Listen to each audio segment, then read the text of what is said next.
అందరికీ నమస్కారం. మనం విజయశాంతి రెడ్డి కేసుకు సంబంధించి డే 1 నుంచి మాట్లాడుకున్న దారిలో ఒకటే అడుగుతున్నాము. అసలు ఆమె ఎందుకు చనిపోయింది? చనిపోవటానికి కారణం ఏంటి? చనిపోవటానికి ఆమెను ప్రేరేపించింది ఎవరు? డిప్రెషన్ అన్నారు, నిన్న మార్నింగ్ మాట్లాడుకున్నాం, నిన్న ఈవినింగ్ మాట్లాడుకున్నాం. కానీ మీరు ఎవరు యాక్సెప్ట్ చేయలేదు. అసలు మాకు వీడియో ఇచ్చాం. ఆ వీడియోలో ఏమని ఇచ్చాం? ఆమె డిప్రెషన్లో ఉన్నట్టయితే పిల్లల్ని ప్రాపర్గా చూసుకునేది కాదు. ఆమె డిప్రెషన్లో ఉన్నట్టయితే ప్రాపర్ వేలో డ్రైవింగ్ చేసేది కాదు. ఆమె డిప్రెషన్లో ఉన్నట్టయితే పిల్లోడి హాస్టల్ దగ్గర, పాప హాస్టల్ దగ్గర ఒకటే మాట అనదు. ఈవెన్ డిప్రెషన్లో ఉన్నట్టయితే ఆ రైల్వే స్టేషన్లో పిల్లలతో పాటు తిరుగుతున్నప్పుడు అసలు అంత పర్ఫెక్ట్గా అయితే ఉండదు. సో ఎక్కడ కూడా అనుమానాస్పదంగా ఏవీ కనిపించట్లేదు అంటే ఆమె డిప్రెషన్లో లేదు, అంటే వెనక ఎవరో ఉన్నారు. ఆమెని ఆత్మహత్యకు ప్రేరేపించిన వాళ్ళు ఎవరో తేల్చండి అన్నారు.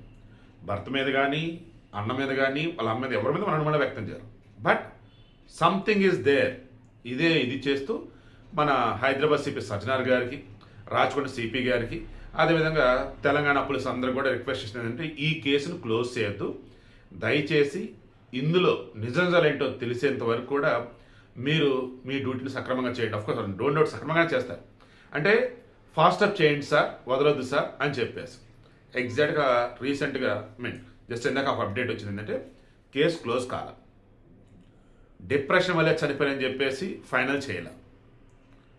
Maybe that's one of the reason, but ఇంకా ఏదో రీజన్ ఉంది అన్న వెళ్ళి. ఎందుకంటే డిప్రెషన్లో ఉన్నప్పుడు సాఫ్ట్వేర్ ఇంజనీర్గా చేస్తున్న పర్సన్, టీమ్ లీడర్గా చేస్తున్న పర్సన్, దుబాయ్లో భర్త ఉన్నప్పుడు, భర్త బర్త్డేకి సంబంధించి 1 డే ఉన్నప్పుడు ఇంకెలా ఆ రకం చేసుకునేద్దండి?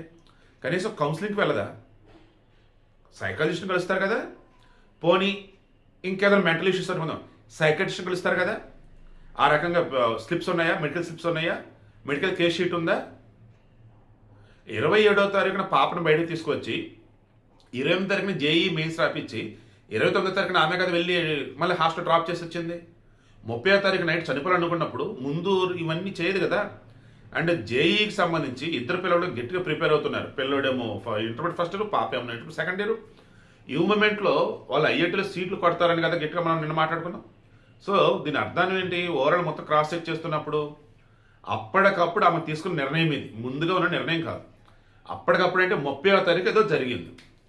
ఫోన్లు కానీ, మెసేజ్లు కానీ, ల్యాప్టాప్లు కానీ ఎక్కడ అనుమానాస్పదంగా పోలీసుకి ఏం కనపడలా. అయినా సరే ఇప్పుడు ఏం చేస్తారు? ఇంకా మరలా మొత్తం జరగబెడతారు, అందరూ మళ్ళీ క్రాస్ చెక్ చేస్తారు. అప్పుడు నిజమేంటో తెలిసింది. ఆ నిజం తెలిసేంత వరకు ఖచ్చితంగా అప్డేట్ నేను ఇస్తూనే ఉంటాను వీడియో. ఎందుకంటే ఈరోజు మన సొసైటీలో బాగా డబ్బు ఉండి, బాగా చదువుకొని, మంచి లైఫ్ ఉండి, ఫైనాన్షియల్ ఇబ్బంది లేకుండా అన్నీ కూడా అకస్మాత్తుగా కొంతమంది చనిపోతున్నారు. కారణం ఏంటంటే సూటుపోటు మాటలతో గుచ్చేవాళ్ళు ఒకళ్ళు, లేనిపోనివన్నీ రేసెస్ ఇబ్బంది పెట్టేవాళ్ళు ఒకళ్ళు, జాబ్ పరంగా కావచ్చు, ఇంటి దగ్గర కావచ్చు, బంధువులు కావచ్చు, చుట్టుపక్కల వాళ్ళు కావచ్చు, అన్నోన్ పర్సన్స్ కావచ్చు, ఇలా రకరకాలుగా వేధించులు పెరిగిపోతున్నారు. ఆ వేధింపులలో క్షమించాలి, ఆ వేధింపులో జస్ట్ ఒక చిన్న పాయింట్ చాలు, వారు లోన మదనపడిపోయి చనిపోవాలనుకోడు. ఇక్కడ ఏమైతే నేను చనిపోతే పిల్లలు ఏమవుతారు అన్న ఇదిలోనే పిల్లలను కూడా ఆ రకం చేసి అనుకుందాం. బట్ చనిపోదామని చెప్పినప్పుడు పిల్లలు ఖచ్చితంగా ఆపుతారు. లాస్ట్ మినిట్లో కూడా చనిపోదామని చెప్పకుండా సరదాగా రైట్ ట్రాక్ మీద అడ్డుతాను అనుకున్నా కానీ ఆ రైలు సౌండ్కి లోక పిల్లలు అరుస్తూనే ఉన్నాడు. అప్పుడే సార్ పిల్లలు పక్కన జరుగుతారు. పిల్ల చైతన్య రెడ్డి, బాబు వచ్చేసి విశాల్ రెడ్డి, ఇద్దరు బాగా చదువుకునే వాళ్ళు. సో మెరిట్ ఉన్నటువంటి పిల్లలు వాళ్ళ అమ్మ ఎంత చెప్పినా చనిపోదాం అన్నప్పుడు వద్దనే అంటారు.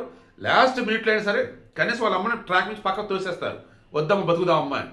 బట్ అంత ఇదిగా వాళ్ళు ఉన్నారంటే ఎంత బలమైన కారణం ఉంటే, ఎంత భరించినటువంటి బాధ ఉంటే ఆ రకం చేస్తుంటారు. అవన్నీ బయటికి రావాలి. మనస్ఫూర్తిగా పోలీసులకు థ్యాంక్స్ చెప్తున్నా. కేసు క్లోజ్ కాలేదు, డిప్రెషన్ రైజ్ అని చెప్పేసి అనట్లేదు, ఇంకా ఉన్నాయి, మేము తెలుస్తాం చెబుతామని అంటున్నారు.